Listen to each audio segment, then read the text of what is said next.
Today, we're diving deep into the life and works of a true titan of American literature, a man whose stories still send a shiver down our spines nearly 2 centuries later. We're talking about the master of dark romanticism, Nathaniel Hawthorne.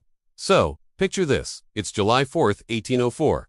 While the rest of America is celebrating its independence, a baby boy is born in Salem, Massachusetts. This boy, Nathaniel Hawthorne, would grow up to become one of the nation's most profound and haunting literary voices.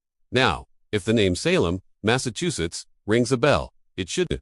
Hawthorne was a direct descendant of John Hathorne, one of the judges who presided over the infamous Salem witch trials.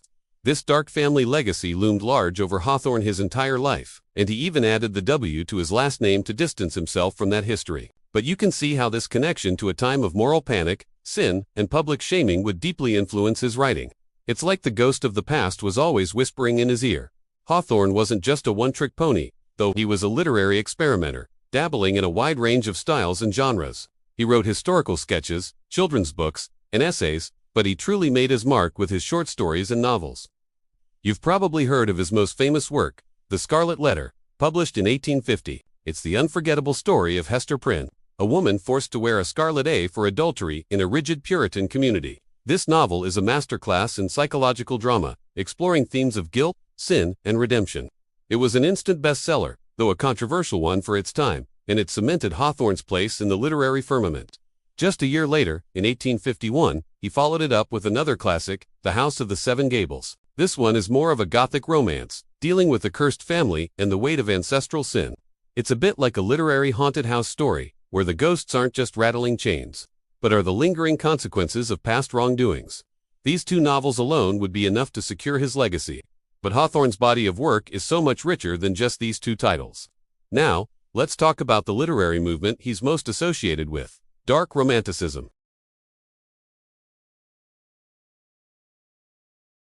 Oh no, Dark Romanticism is the moody, introspective cousin who hangs out in the shadows, alongside writers like Edgar Allan Poe and his good friend Herman Melville. Hawthorne explored the darker side of the human psyche.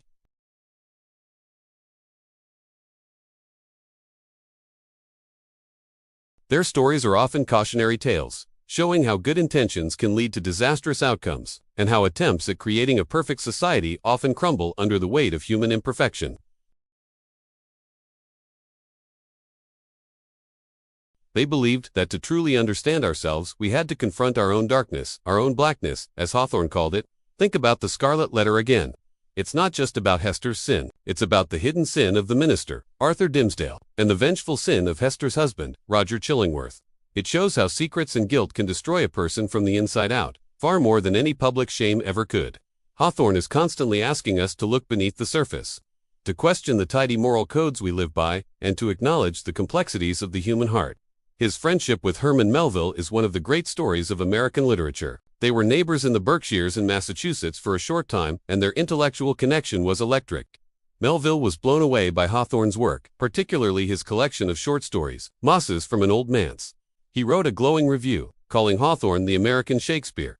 This friendship and mutual admiration fueled one of the greatest novels ever written. In fact, Melville dedicated his epic masterpiece, Moby-Dick, to Hawthorne with the inscription, "In token of my admiration for his genius." Can you imagine getting a dedication like that? It's the ultimate literary bromance. Melville saw in Hawthorne a kindred spirit, someone else who was willing to dive into the power of blackness and explore the ambiguous nature of good and evil. While Hawthorne is famous for his prose, he also wrote some poetry, which, unsurprisingly, fits right into the dark romantic style. These poems are lesser known, but they carry the same somber, contemplative tone as his stories. And speaking of stories, many of his darkest works, especially his ghost stories and tales of the supernatural, are classic examples of Gothic literature. Stories like Young Goodman Brown, where a man goes into the forest and witnesses a satanic ritual, or does he dream it, leave you questioning reality itself. The story is a chilling allegory about losing one's faith and realizing that everyone, from the holiest minister to your own wife, might have a secret dark side. It's deeply unsettling in the best possible way. Another one is The Minister's Black Veil, about a clergyman who suddenly starts wearing a black veil over his face and refuses to take it off, even on his deathbed. The veil becomes a symbol of the secret sins that separate us all from one another. Hawthorne doesn't give you easy answers. He presents the mystery, the symbol, and lets you, the reader, wrestle with its meaning. Hawthorne's genius lies in his ability to blend history, psychology, and symbolism into these compelling moral allegories. He uses the past, particularly the Puritan era of his ancestors, as a setting to explore timeless human dilemmas. His characters aren't just figures from the 17th century, they are archetypes for the struggles we still face today.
He was a writer who dared to look into the abyss of the human soul and was unafraid of what he found there. His work is a reminder that the greatest stories are often found not in the light, but in the shadows. He teaches us that our flaws, our sins, and our secrets are as much a part of us as our virtues, and that understanding this duality is the key to understanding what it truly means to be human.